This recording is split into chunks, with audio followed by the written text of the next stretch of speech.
So before I got pet insurance, I was researching it and trying to figure out whether or not it was worth it and whether or not it was actually going to cover what I really wanted it to cover when the time came. With Zushi, my red tri mini Australian Shepherd, he is a little idioto. He likes to sprint around like it's his last day on earth. Like he actually started limping when he was super young, and I was really scared. I had no idea if I'd broken a limb or tore something and what to do about it. He's literally biting my foot right now. I just don't know whether I should be worried or not, because he also can't tell me if something is wrong. I knew that getting some type of coverage made sense, right?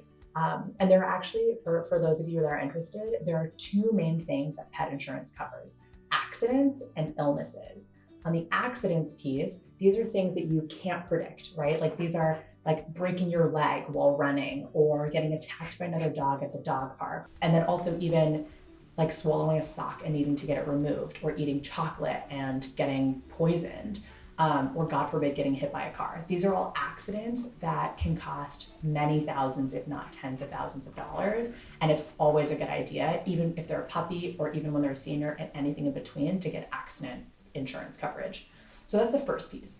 On illnesses are things that can develop over time when they're young, but also very likely as they get older. So these are like things as minor as like skin irritations or allergies, or even eye infections, ear infections, digestive issues like diarrhea and things like that, all the way to really serious conditions like cancer, arthritis, diabetes, kidney disease, heart disease, the list goes on and on. There are a lot of like breed specific conditions. So for me with Aussies, they're predisposed to like epilepsy and hip dysplasia. For Goldens, a lot of them are much higher likelihood of getting predisposed to getting cancer. French Bulldogs with their breathing pathways, that there are certain things to watch out for with breeds, and illness insurance covers all of those things. So those two are really important that I would say for any pet owner, just to get catastrophic coverage.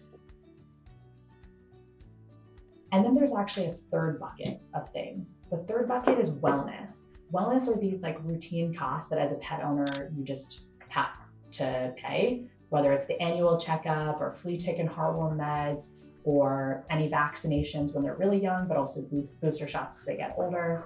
And these are things that you just kind of expect to pay. And typically they don't run up more than like in the hundreds of dollars range. But ultimately these insurance companies, some of them offer wellness as an optional add-on. We've done the math on all of it, and frankly, I haven't found a plan out there that makes a ton of financial sense to buy unless you're really, really maximizing and doing all of the things. And I mean like maximizing every single line item cap. That's just a few like little nuggets that I've gathered through all of my research. Pet insurance should not be as complicated as it currently is to research and understand. So let me know if you have any questions. Happy to help.